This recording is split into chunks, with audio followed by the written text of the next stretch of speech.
Se dicono che è utile, io sono contenta, io mi fido del dottore, perché l'abbiamo scelto fra i tanti, perciò io mi fido. Se dice che mi tiene lontano dalle malattie infettive, per esempio, o no?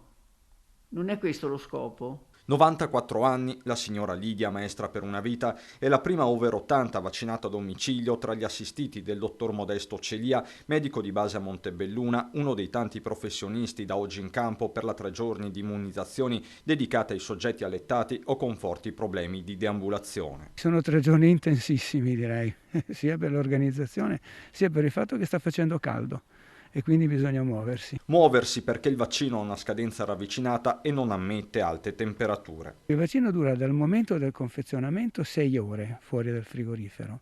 Bisogna tenerlo in una borsa termica.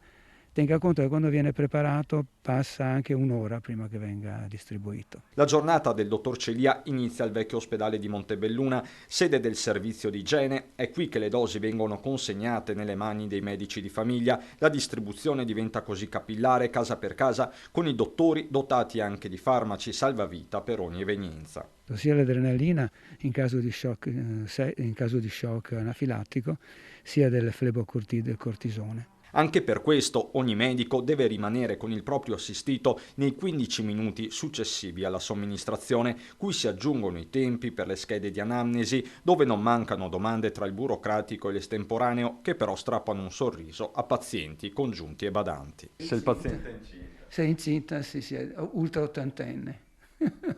Diciamo, meglio passare avanti.